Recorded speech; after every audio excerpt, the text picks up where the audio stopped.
Hey everybody, how you guys doing? This is Theo from I Ain't Everybody's Uncle, and I just wanted to get on here and talk about the events of the last couple of weeks, and also share my side of a story that I find kind of amazing. But first of all, I want to tell my fellow brothers and sisters out there, don't don't submit to people talking about canceling you and doing all that stuff because you don't agree with their celebratory uh, actions towards a man that didn't deserve it. I'll get into that a little later, but I want to share a story with you that happened to me probably about a week ago, after it was right after the Charlie Kirk assassination or murder, because I don't think it was an assassination. I think he was just a dude. He wasn't a politician, and a politician's assassinations, I mean, yeah, I guess I could say it was assassination because Martin Luther King was assassinated. He wasn't a politician. Malcolm X was assassinated. He was not a politician. And there have been a ton more of African American people that have been murdered in their beds, in their sleep, in their cars with their CCWs, with their four-year old daughter in the background. And I don't hear not one white person condemning any of that. But the minute one of theirs gets killed, and now all of a sudden they want us to have sympathy for them. Well, I'm going to be honest with you, I don't. And a lot of people say, well, you shouldn't celebrate somebody's murder. I don't celebrate somebody's murder. I celebrate people that lived a horrible life, that was a horrible person, that talked about people like they were animals, and talked about people like they didn't matter.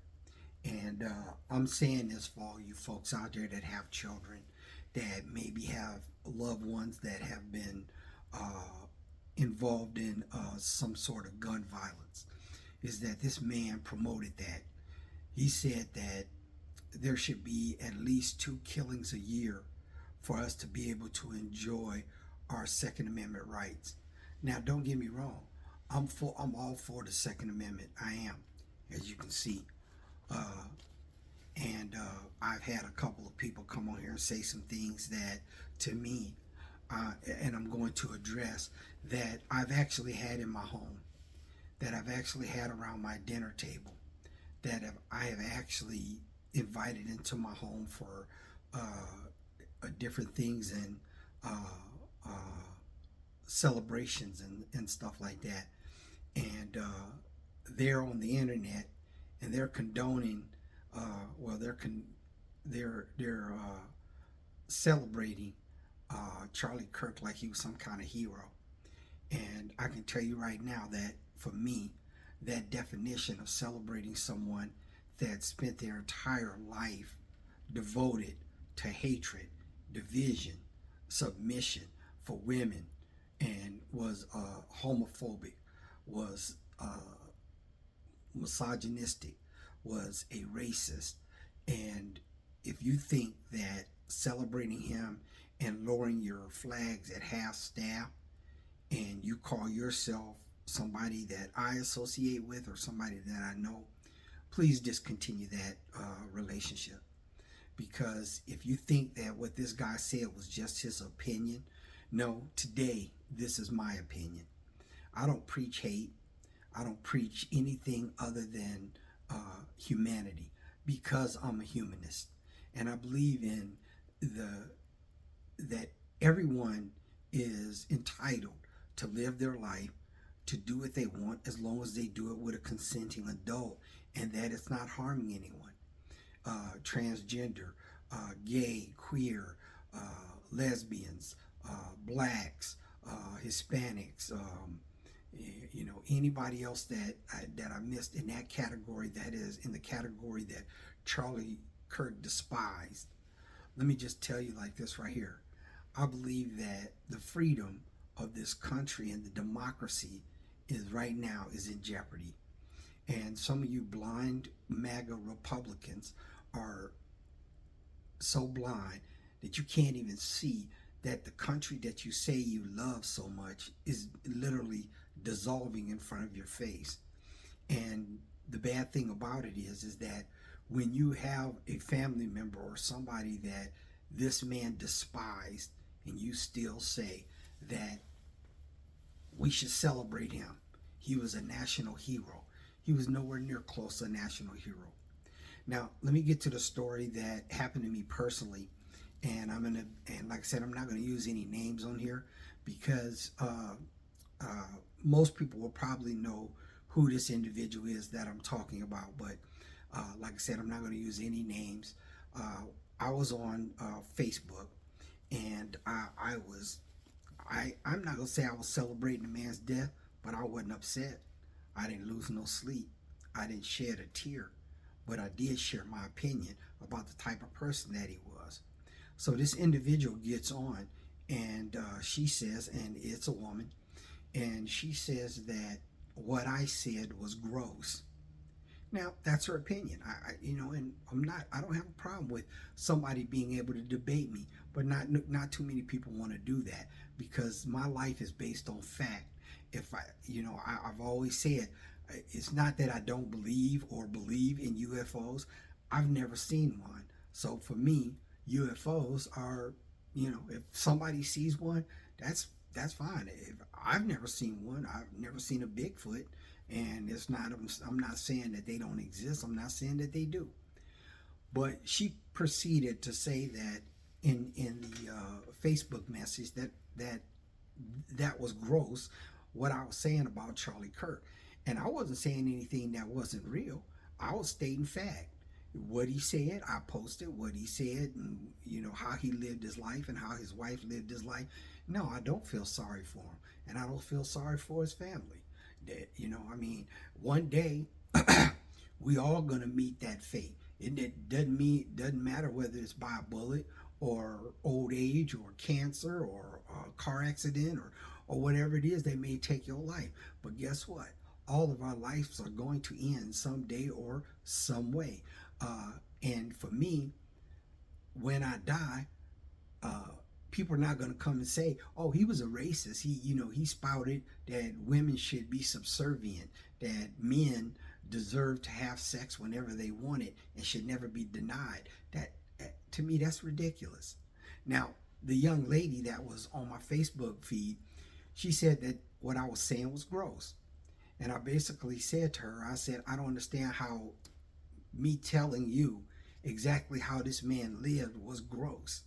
So then she proceeded to say, well, I don't understand. You're married to a white woman and you have white children. And I said, well, wait a minute, hold up. So then I proceeded to let her understand that the conversation that me and you are having is between you and I. It has nothing to do with my wife, nor does it have anything to do with my grandchildren.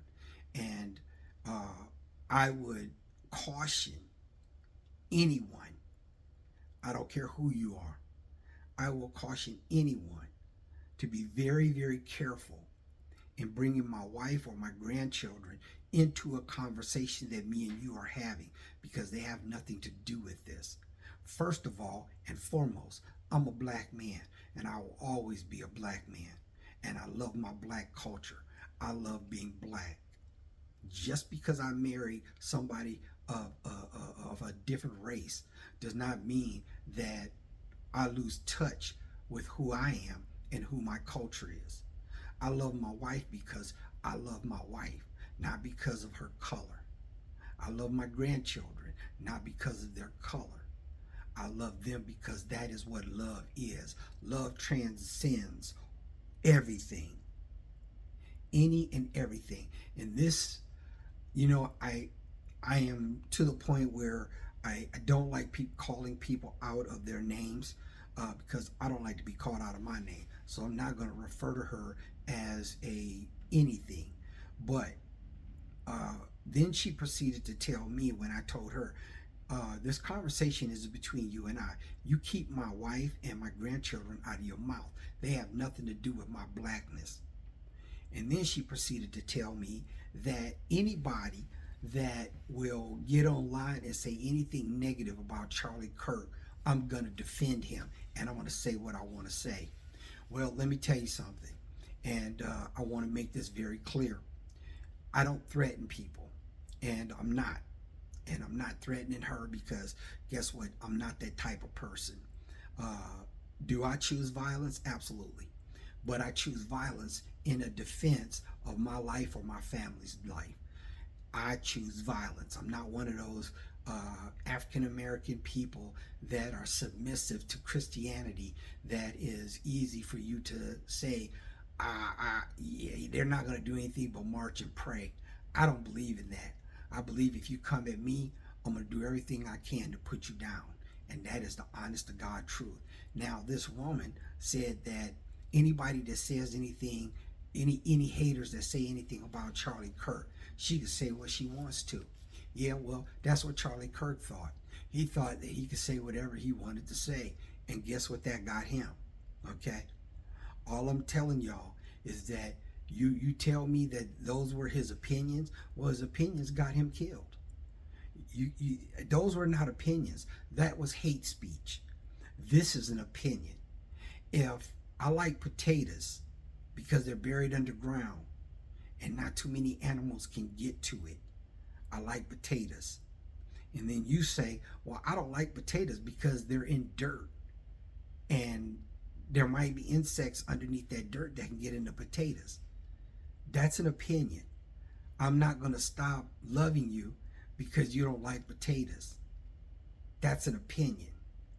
But the minute you come at me and you tell me that I'm not worthy of my blackness, or I'm not worthy of having what I have or doing what I'm doing because I'm not the same white Christian nationalist male that you are, that's hate speech.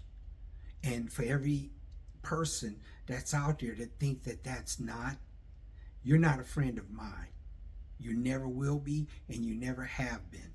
Now, I've done something in the last, I would probably say in the last month or so, is that I've cut off everybody. I literally don't answer my phone. I don't answer text messages. And I've just disavowed myself from any outside relationships. And that's because is that the relationships that I had were abusive, and the respect for me was very low. And everybody thought that, oh, well, I can say whatever I want to say, I can do whatever I want to do, and Theo's going to be fine with that. Well, I'm not fine with it. I'm not fine with the disrespect. And one thing that I can say is that I would give people the shirt off my back. I would literally give you the last drop of food that I have and go hungry. But I no longer will do that. I no longer subscribe to that. I am into my own self. I am into self-love. I am into self-care. And one thing is that when I had all these people that I knew, I really had a tough time going to sleep, or I kind of like had insomnia. So it's like I was taking medications and this and that to try to get to go to sleep. But the minute I withdrew and started taking care of myself and started loving myself and started appreciating me and started giving myself the attention that I deserve, my sleep became better. And I'm like, well, this is crazy. Okay, is this what it takes? Now, I'm not telling everybody that they should do that. I'm not telling everybody they should just, walk away from relationships. But you also have to understand, judge your relationship on how much you get back. People say, well, you shouldn't do something for people and expect something back. And I think that's a load of crap, because we all do something in our lives to get something back. There is nobody on this planet that has ever done anything for anybody that didn't get something back. And those people that say they're Christians, if they're if they're good Christians and they're out there doing stuff for people, they're doing that. So that is their indicator, so they have their name in the book of life, or that they may go to heaven and not hell.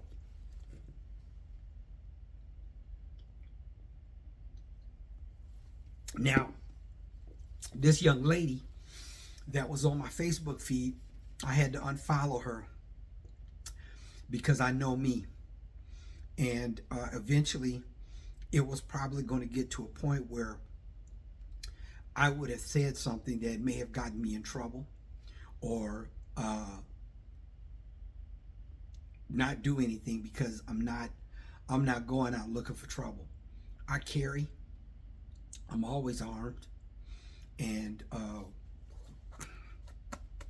I keep this old trusty thing on me every day.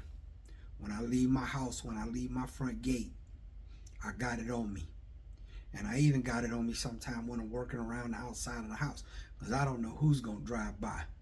You know what I'm saying? So I want to make sure I'm protected. I want to make sure my family's protected. Now, understand this, is that when you talk about Theo is not somebody that's going to continue to ignore the things that you do to him or say to him. I am very proactive when it comes to protecting myself, always. Now, a lot of people are have their flags at half-mast for Charlie Kirk, and they want to have a moment of silence and do all that. Well, you go ahead and you do that, but I want you to remember something. He's dead for a reason.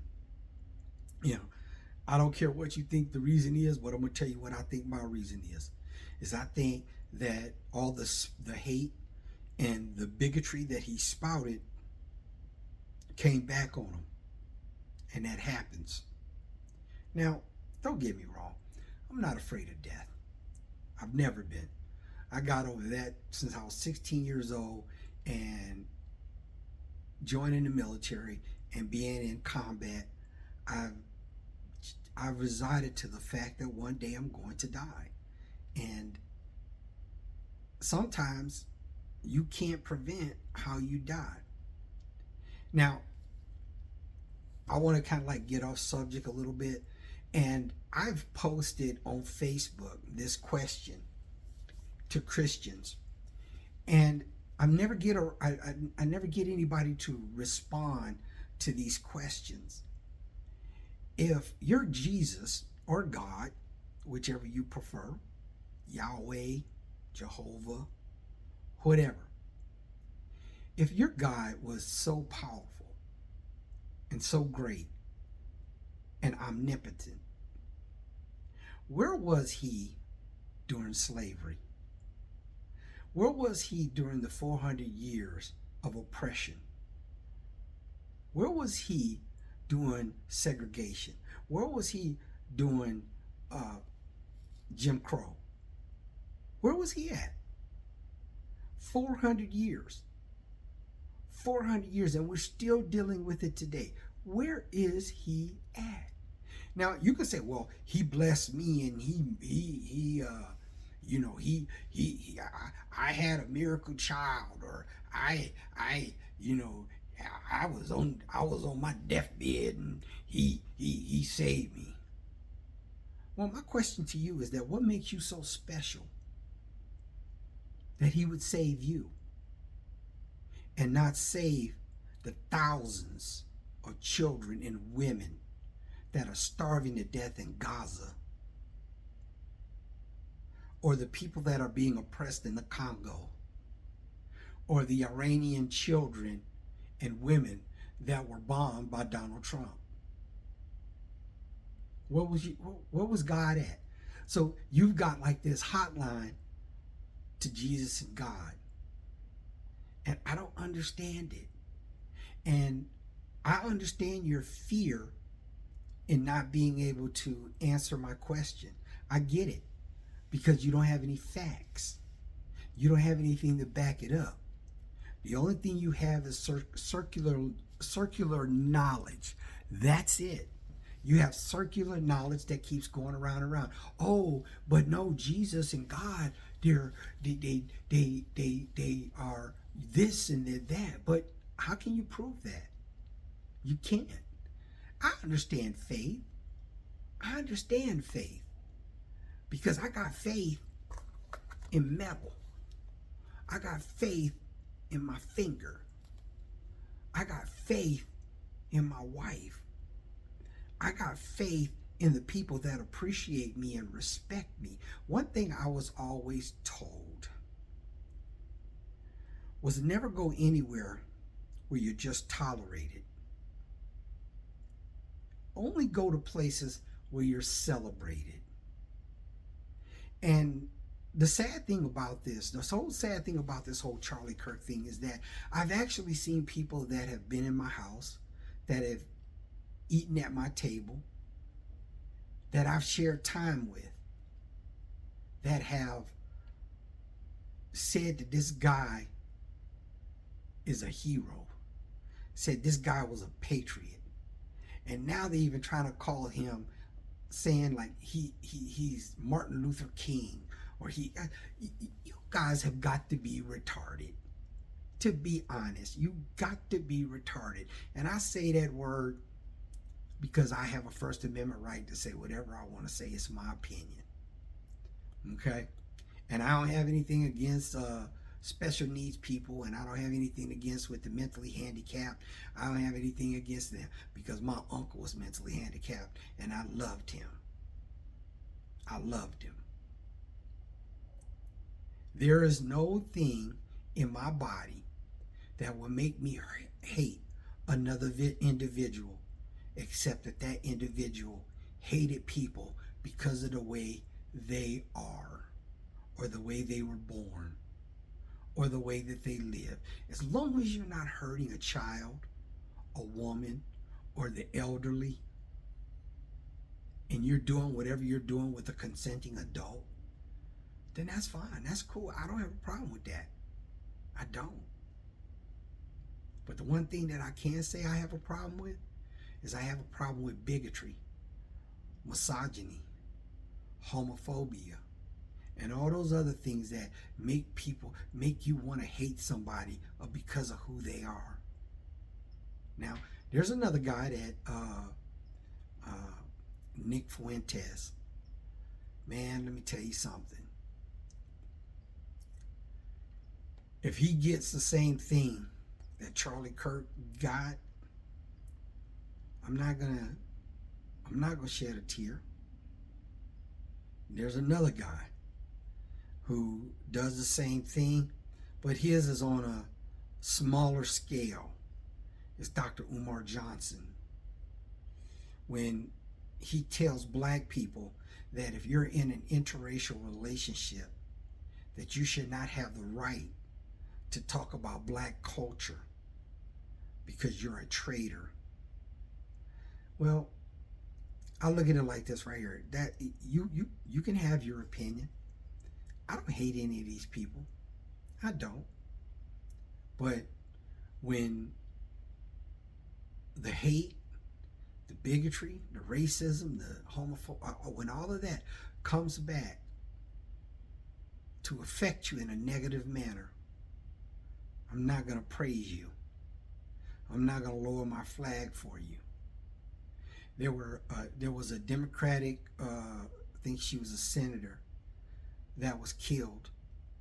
And not one of you guys, not one Republican, not one MAGA, not one right-wing Christian nationalist put their flag at half-mast. There were kids that were killed at the school in Gaza, or in, I think it was Minnesota or Minneapolis, by a school shooter.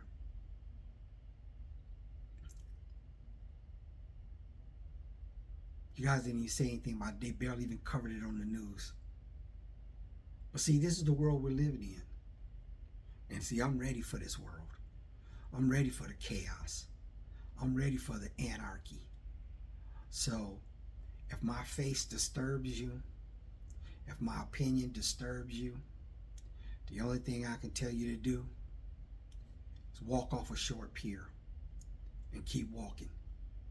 Because I'm not going to stop. Am I an enemy? Absolutely not. Am I your friend? Absolutely not. Because I am who I am. And I am what I am. And when my beast mode comes out, you may see this gray beard and think, oh, you're too old to do anything. Let me tell you something. You'll never get too old to defend what's right. You don't ever get too old to stand up for what's right. All you people that think that Charlie Kirk, Nick Fuentes, Umar Johnson, that these guys are patriots. No. I'm a patriot. I fought for this country. I've watched people die for this country. I've watched people lose limbs for this country. And Charlie Kirk, Nick Fuentes, Dr. Umar Johnson.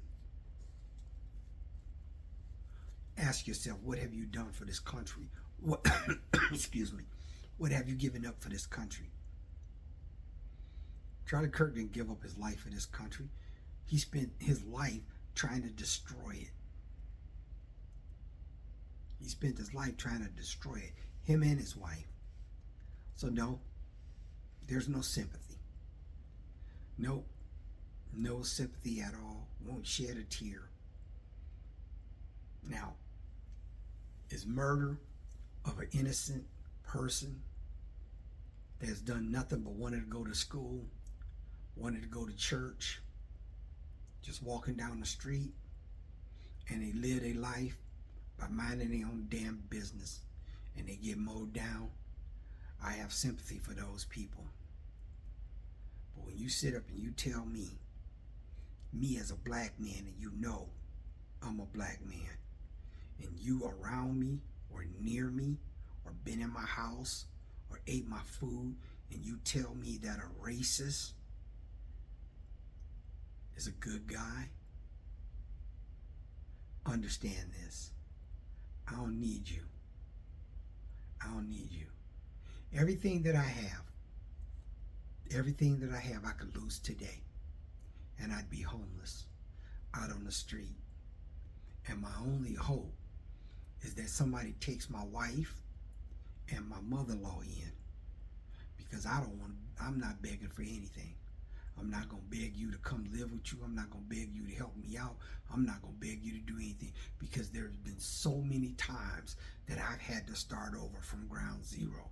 I've been homeless before. Homeless. And there is no way on God green earth that I would ask you to assist me, because I'm not that type of person. Now, I'm going to say my farewells. I'm going to let you guys get back to your day. I'm going to tell you that if you take this video as an offense and you feel like you want to try to look me up or hunt me down or come and get me, I'm just going to tell you like this right here. That's not going to be an easy day for you. Okay? Like my grandmama used to say, if you're coming for me, you better pack a lunch, because it's going to be a long day. And I like I said, I love everybody. Even the people that disrespect me, even the people that in their minds think that I'm not worthy of respect. I don't hate you. I just don't need you. And that's the truth. I don't need you. On my death, please don't write in my obituary that my friends and family loved me, because they don't. And I can tell you right now, in my death, I have made my wife promise, okay, not to tell anyone that I've died. Not one person. Not one person. Because my death is mine. And mine alone. And when I go, I gotta go by myself. Ain't no partner. Ain't nobody coming to jump in the furnace with me. I'm gonna be by myself. I'm by myself right now, and I'm good with that. I'm good with that. So if you think that one moment that I'm afraid of dying, I'm not. I'm content. Because see, I don't fear the unknown. You do. Because Christians fear death because they want to make sure that they do everything right to make sure that their name is in the book of life. Well, there is no book of life. Your life is here. And what you do in this life is what shows your character, shows who you are, and that you love. And one thing I can say, oh, there's a difference between love and choose. Love, people that love you can lie to you. People that love you can hate you. People that love you can cheat on you. People that love you can disrespect you. People that love you can do things to you without taking accountability for it. And they can use the word love. But I don't no longer use the word love. I use the word choose. Like I tell my wife when she says she loves me, I said, but I choose you every day. I choose you. And when you're chosen by someone, that means you're not an option. That means that that person will do anything for you. And when you are down, they are the ones that lift you up. When you have a rainy day, they are the umbrella that covers your head. When you're sad or lonely, they're the ones that are there for you. And when you pour into an empty cup and their cup runneth over with what you do for them, and then they pour nothing back into your cup. Nothing. Self-love is not a crime. Self-love, it's very hard to walk away from people you care about. But let me tell you something right here, is that when you do that, you set up boundaries and you make everything known. I do not need you. Even though I would have given you the world and went to war for you. They don't give that back. So it's an unequal scale. Now, I've got family members and people that they say that I'm possessed by a demon because I don't believe in God. Well, I'm not possessed by a demon. I am possessed by reality. If you are holding on to a God that was given to you by your oppressor, I feel sorry for you. I do. Because that's like a rapist telling a person that they're raping that you need to believe what I believe. And I'm going to let you know that it says in the Bible that I can rape you anytime I want. And once that person gets free of the rapist, you still hold on to that? You tell me something's not mental about that. But that's all I have. I want you guys to have a beautiful and wonderful day. Be safe. I love you guys. And peace, love, and be kind. This is Theo from I Ain't Everybody's Uncle. And like I said, I love you guys. And thank you for following and sharing this video.